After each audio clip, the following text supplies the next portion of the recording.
The massive space station called Nexus Prime buzzed with activity like a giant metal beehive. Thousands of different alien creatures moved through its wide corridors, buying, selling, and talking in hundreds of languages. The air smelled of strange spices and engine fuel. While colorful lights flickered from every shop window, Kim Tae-ho walked slowly through the crowded marketplace, his worn boots making soft sounds on the metal floor. At 17 years old, he was tall for a human, but still looked small next to many of the alien beings around him.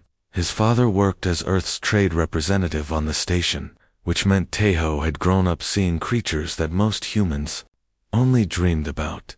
Today felt different though. Something in the air made him feel restless, like lightning was about to strike. He had only a few credits in his pocket and a simple lunch pack, but he felt lucky to have even that much. As he turned a corner near the waste recycling area, Tae-ho stopped walking. There, sitting beside a broken air vent, was an old human woman. Her clothes were torn and dirty, her gray hair hung in messy strings, and her face looked thin from not eating enough food. She held an empty container in her shaking hands, looking up at the passing aliens with hopeful eyes that quickly turned sad. When they ignored her, most people walked past without even looking. Some aliens pointed at her and made clicking sounds that might have been laughter. But Tae-ho felt his heart squeeze tight in his chest. He had seen poverty before, but somehow this felt personal, without thinking about it. He walked over and knelt down beside the woman. The metal floor was cold against his knees, but he did not care. "Are you hungry?" he asked in simple standard language, the common tongue most aliens understood. The woman looked up at him with surprise. Her eyes were pale blue, but surprisingly sharp, like she was seeing more than just his face. "I have not eaten in 2 days, young man." Tae-ho immediately pulled out his lunch pack and handed it to her. It was not much, just some rice, dried vegetables, and a piece of synthetic protein, but it was all he had. Then he reached into his pocket and took out half of his weekly allowance, placing the credit chips gently in her palm. "Please, take this too," he said softly. "I hope it helps." The woman stared at the food and credits like they were made of gold. Her hands trembled as she accepted them. "You are very kind. Most people pretend I do not exist. Everyone deserves to eat," Tae-ho replied simply. "Everyone matters." Suddenly, a sound like breaking glass filled the air.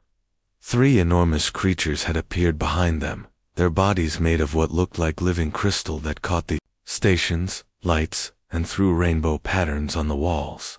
They were Velthari, one of the galaxy's most advanced races, and they were clearly amused by what they had just witnessed. The largest one, whose crystal body pulsed with purple and gold light, stepped forward. His translator device made his voice sound cold and mechanical. "How wonderfully primitive," he said, his tone dripping with mockery. "A human wasting resources on genetic waste." His 2 companions laughed, their crystal bodies ringing like broken bells. The second one, whose body glowed with blue and silver light, shook his head in fake sadness. "This is exactly why humans will never be a truly advanced species.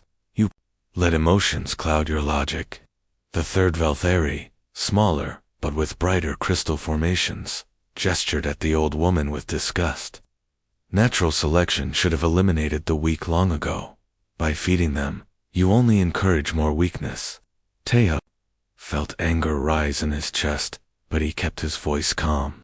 "She is a person, not waste. She has value." "Value?" The leader laughed again, a harsh sound that hurt Tae-ho's ears. "What value does a broken, useless creature have? She contributes nothing to society. She takes resources that could go to someone useful." "Every life has worth," Tae-ho said, standing up to face them. Even at his full height, he barely reached their crystal shoulders. "Maybe your people have forgotten that." The Velthari exchanged looks that somehow managed to show amusement, even though they had no real faces. "Forgotten," the leader said. "No, little human. We evolved beyond such foolish sentiments millions of years ago." That is why we rule star systems, while your people still struggle with basic governance. Your compassion is a weakness, the blue one added. It holds your entire species back from greatness. Look around you, the smallest one said, spreading his arms wide. This station exists because of logic and efficiency, not because someone felt sorry for the weak. The strong build civilization, the weak drag it down. Tejo clenched his fists, but said nothing more. He could see that arguing would be useless. These beings had decided long ago that kindness was stupidity, and nothing he said would change their minds. As the three Velthari walked away, still laughing about human foolishness, Tejo helped the old woman to her feet. She was lighter than he expected, like a bird made of old bones and loose skin. "Thank you again," she whispered, but her voice seemed stronger now. "Your kindness will not be forgotten, I promise you that." Something in the way she said those words made Tejo look at her more carefully. For just a moment, her tired old eyes seemed to flash with something that looked almost like hidden fire. But then she smiled weakly and shuffled away into the crowd, clutching her food and credits like precious treasures.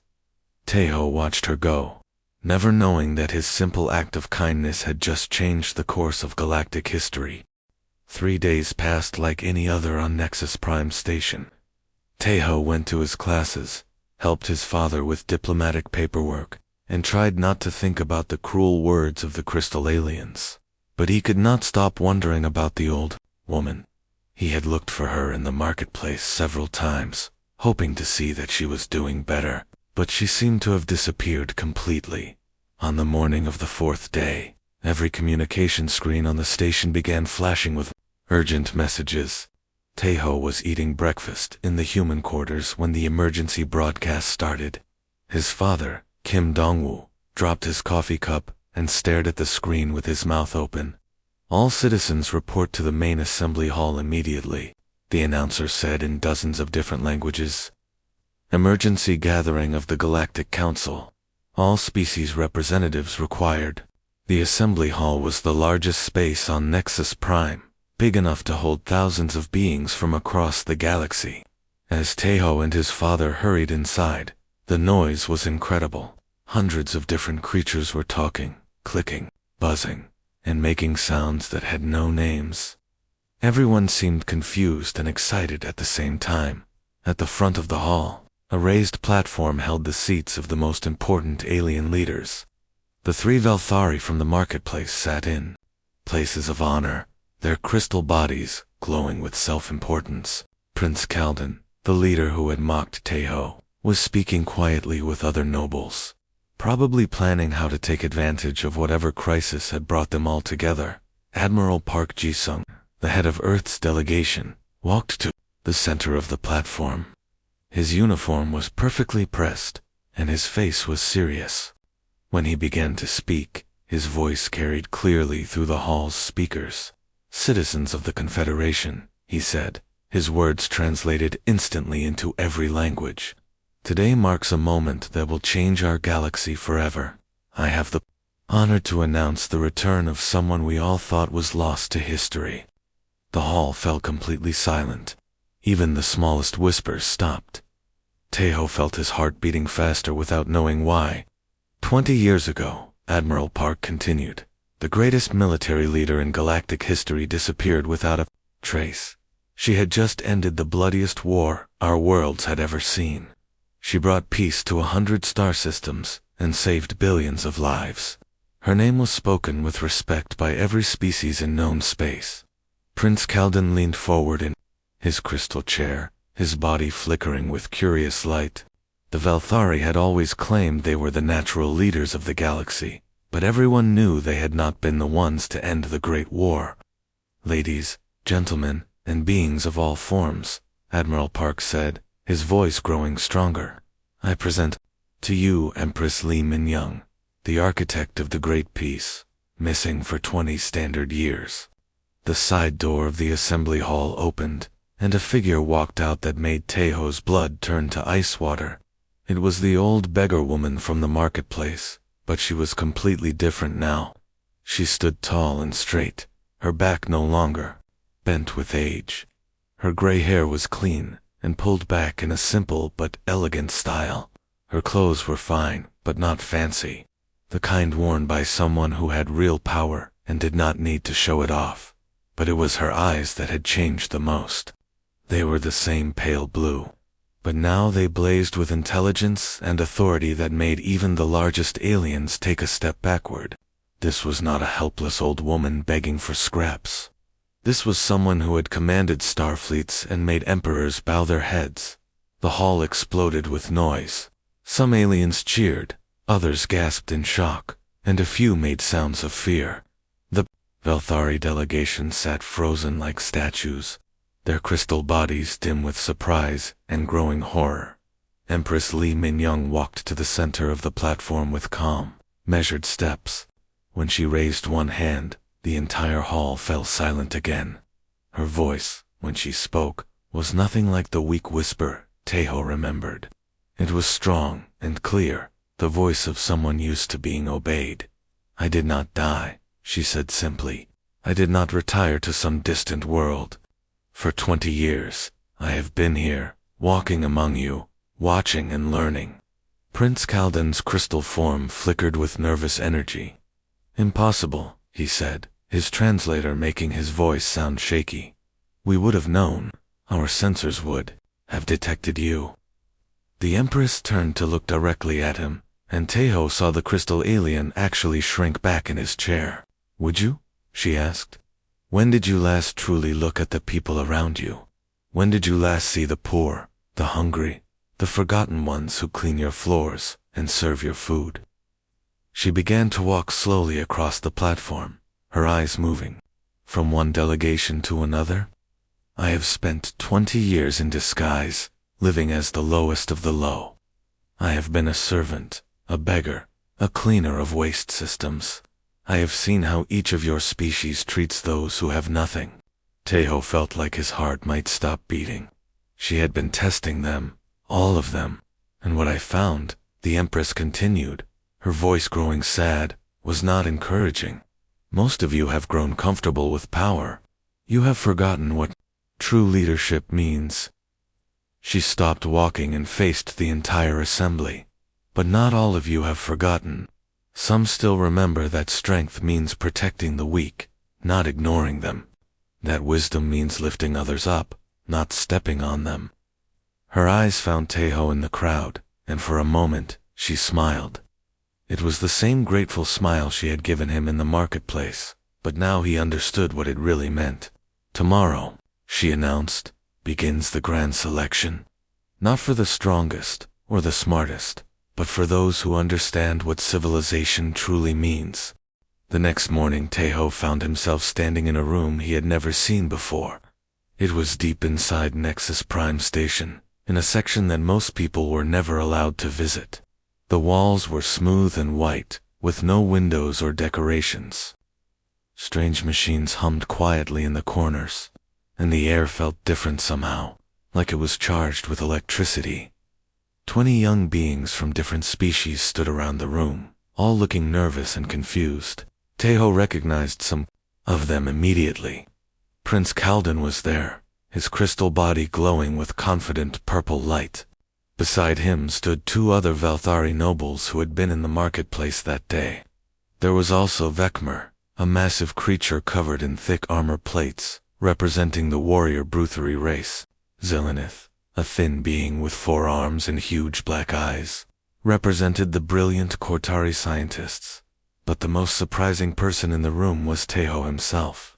He kept expecting someone to tell him there had been a mistake, that he did not belong with these important young aliens. His father had been just as shocked when the invitation arrived that morning. Empress Li Minyoung entered the room wearing simple gray clothes that made her look like any ordinary person. But now that Taeho knew who she really was, he could see the power in the way she walked and the intelligence in her eyes. Behind her came several adults from different species, including his father and other diplomatic officials. "Welcome," the Empress said, her voice calm and friendly. "You are here because each of you represents the future of your people. but this is not a competition in the way you might expect. Prince Kalden stepped forward, his crystal body flashing with impatient light. Your Majesty, surely you wish to test our intelligence, our strength, our leadership abilities. The Valthari have prepared extensively for such trials. The Empress smiled, but it was not a warm smile. Tell me, Prince Kalden, what do you think makes a good leader? Strength, the crystal being replied immediately. Intelligence, the ability to make hard decisions without being weakened by emotion. The wisdom to know that some lives are more valuable than others. Several other candidates nodded in agreement. Vekmar grunted his approval, and even some of the supposedly peaceful species seemed to think this made sense. Interesting, the Empress said. She walked over to a wall panel and touched it with her finger. The white wall suddenly disappeared, replaced by what looked like a view of space. But Teho realized quickly that this was not real space. It was some kind of simulation, like the training programs he had seen in military schools. Your first test, she announced, is simple. You are the leader of a rescue ship. There has been an accident at a mining station. 200 beings are trapped, but you can only save half of them before the station explodes. How do you choose who lives and who dies? The simulation showed them everything. The mining station was breaking apart in space, with pieces of metal floating away like leaves in the wind. Emergency signals were coming from all over the station.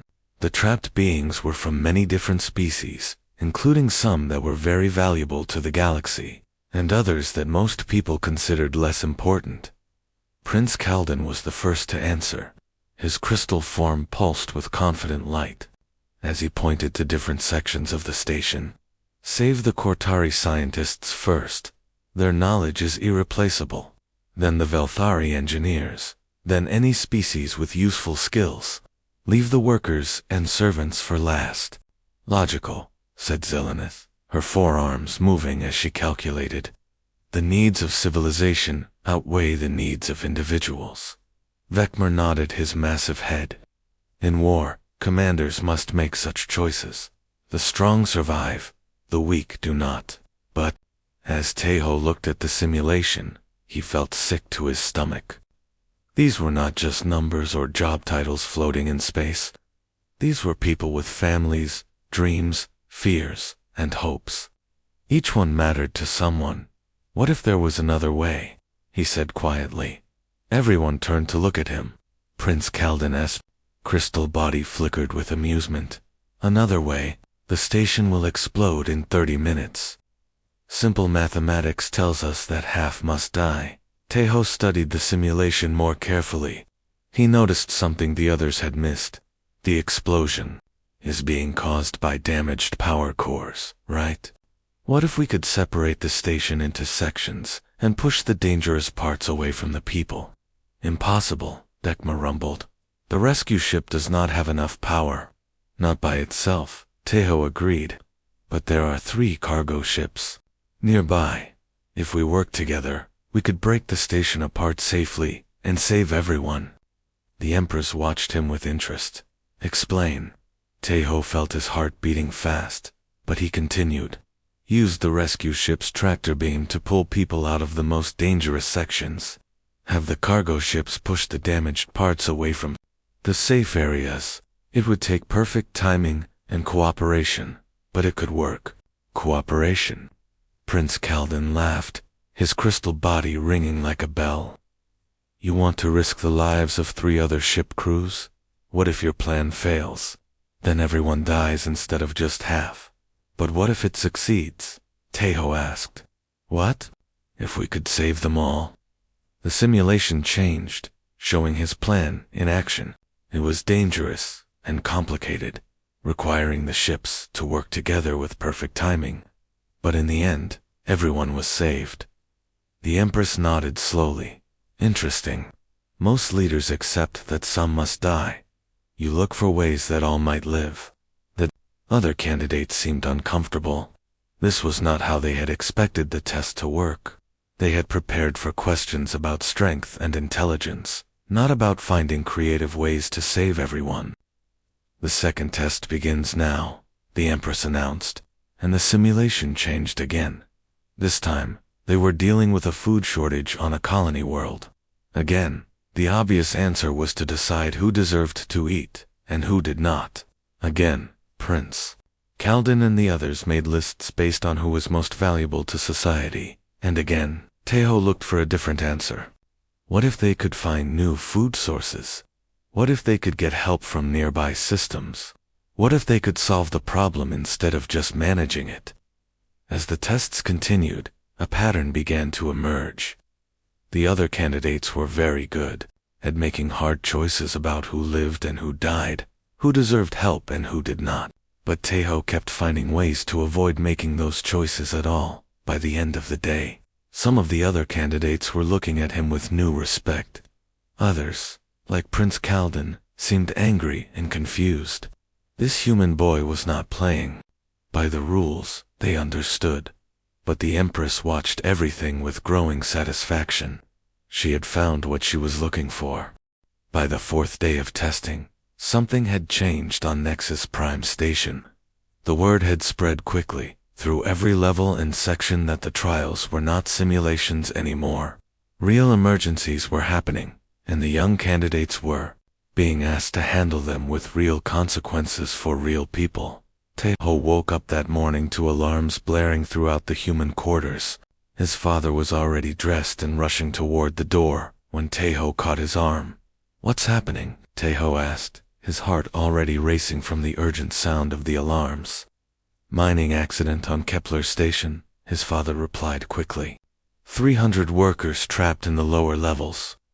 The Empress wants you and the other candidates to coordinate the rescue efforts.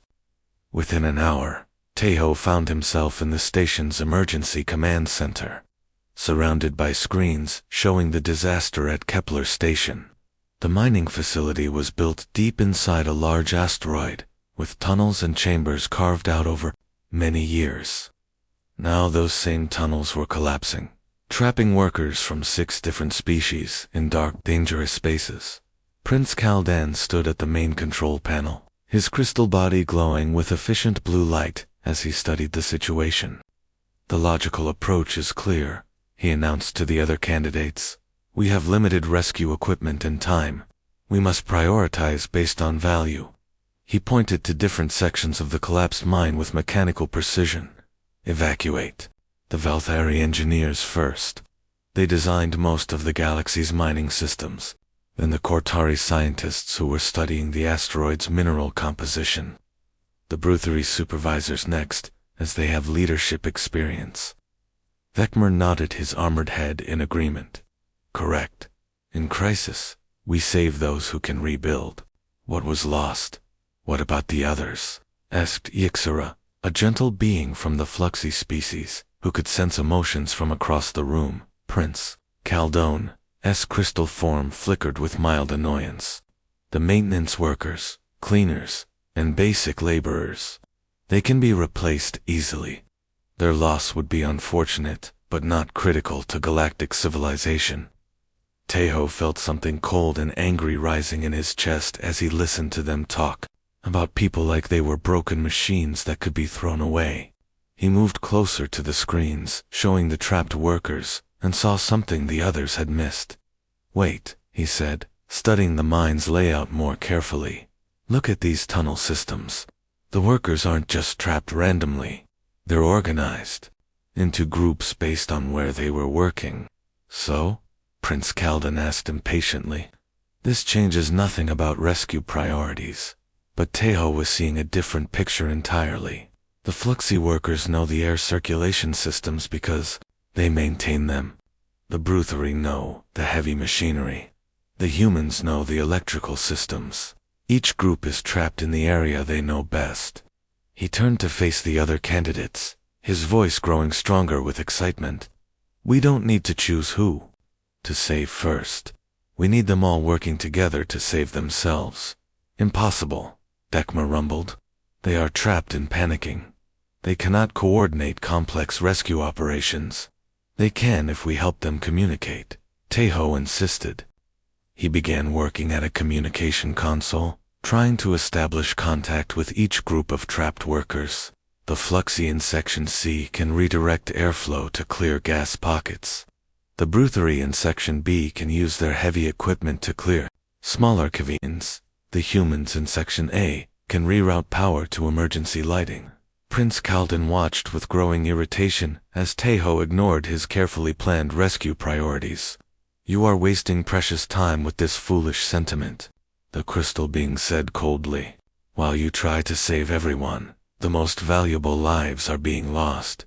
But Tejo was not listening anymore. He had managed to establish communication with the trapped workers and was explaining his plan. At first, the different species were too frightened and suspicious to work together. The Bruthery blamed the Fluxy for not maintaining the air systems properly. The humans thought the Bruthery had been careless with the heavy machinery. "Listen to me," Tejo said into the communicator, his voice calm but urgent. "Right now, it doesn't matter whose fault this was. What matters is that you all have skills the others need. You can save each other, but only if you work as a team." Slowly, carefully, he helped coordinate the most unlikely rescue operation in galactic history. Fluxy workers, despite their small size and fragile bodies, crawled through narrow air ducts to reach trapped Bruthery. The massive Bruthery warriors used their strength to clear paths for delicate Cortari scientists. Human engineers shared power between sections so that everyone had light and communication. As the rescue operation continued, something remarkable happened. The other candidates stopped arguing about who should be saved first and started helping Tejo coordinate the group effort. Even Prince Kalden found himself admitting that the plan was working better than his logical approach would have. By the end of the day, every single trapped worker had been rescued. Not one life was lost. The survivors emerged from the collapsed mine dirty and exhausted, but many of them were helping beings from other species who had been injured.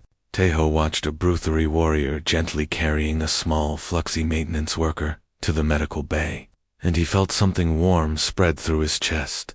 "Remarkable," said Empress Li Minyoung, who had been watching the entire operation from a corner of the command center.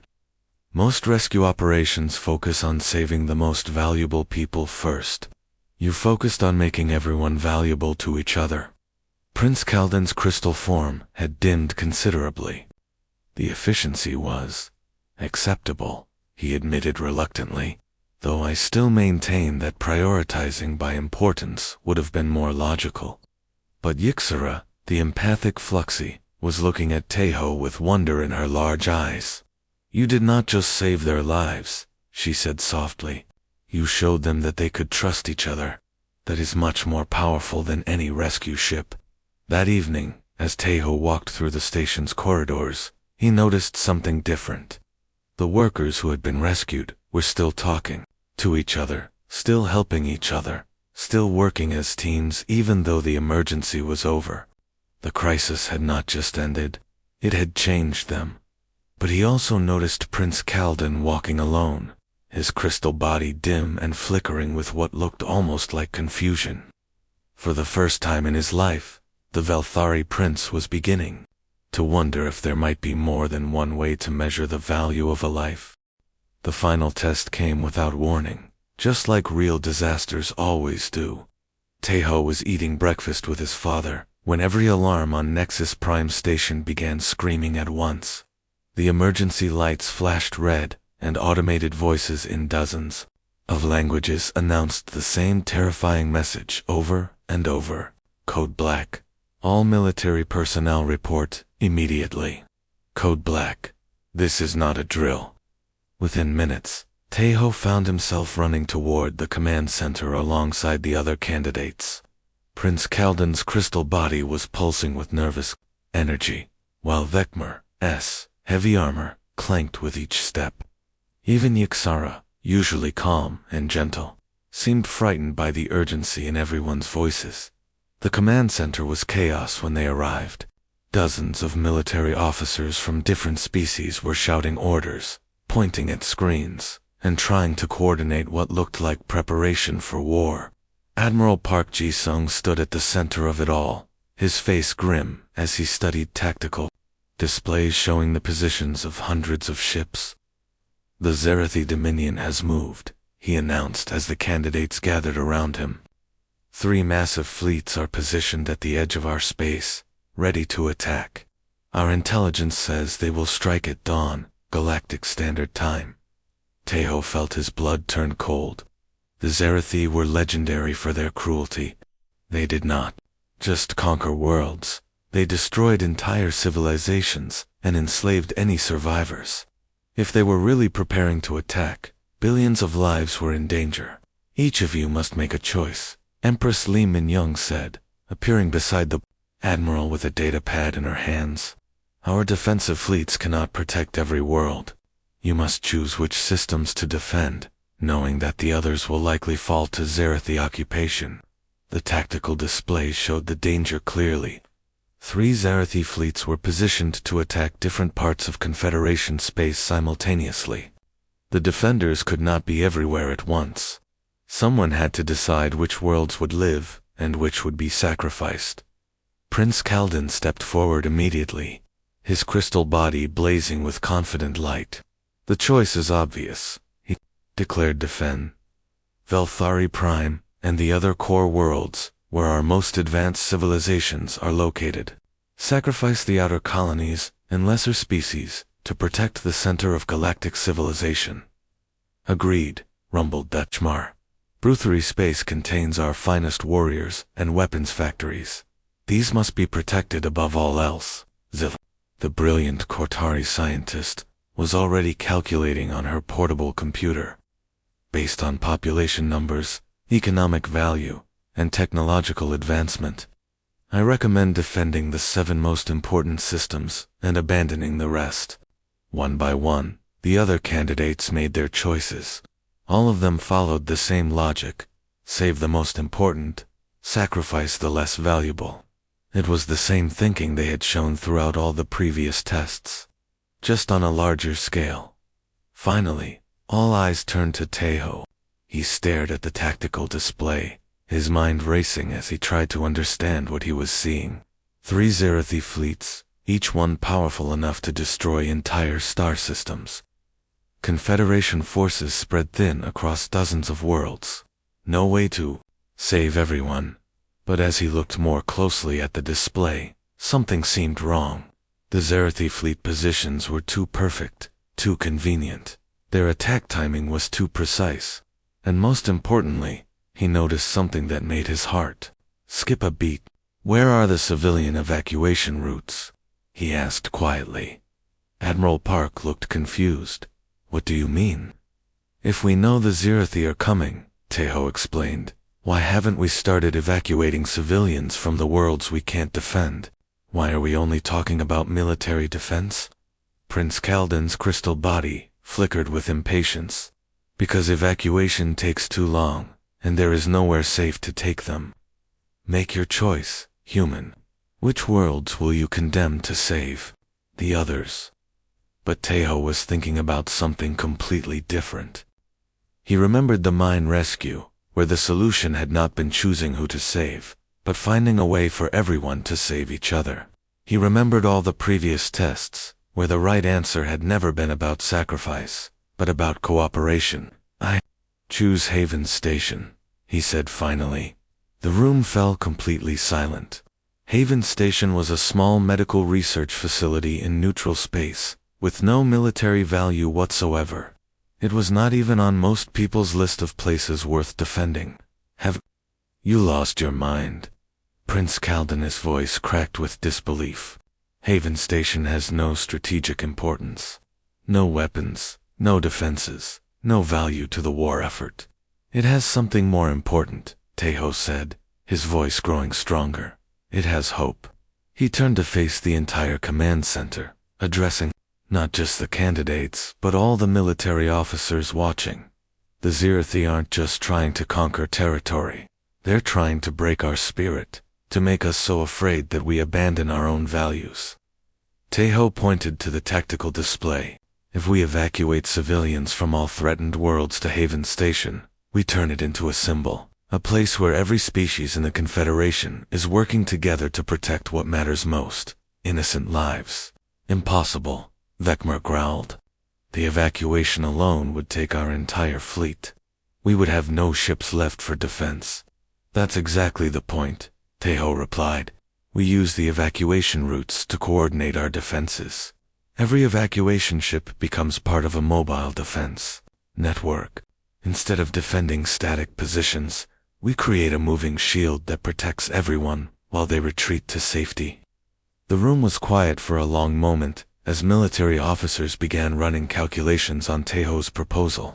Slowly, grudgingly, they began to nod. It was crazy, but it might actually work. Then the alarms stopped. The red lights turned off. The emergency voices fell silent. Empress Li Minyoung stepped forward, and Admiral Park smiled for the first time all day. Stand down, all forces, the Empress commanded. The Zerathi fleets were advanced holograms. The final test is complete. Prince Kaldan's crystal body went completely dark with shock. A simulation. The threat was not real. The threat was real enough, the Empress replied. Real enough to show me exactly who each of you would become under ultimate pressure. She looked around the room at each candidate in turn. Some of you were ready to sacrifice billions to save millions. Others were prepared to abandon the weak to protect the strong. But one of you, her eyes found Teho, refused to accept that anyone had to die. 3 months later, Teho stood in the Grand Assembly Hall of Nexus Prime, wearing simple clothes and feeling very nervous. The hall was packed with representatives from every species in the Confederation, all waiting to see what would happen next. He had refused the title of Emperor when the Empress offered it. He had also refused to be called Supreme Leader, Grand Admiral, or any of the other impressive names that people suggested. Instead, he had accepted a new position that had never existed before, Guardian of Unity.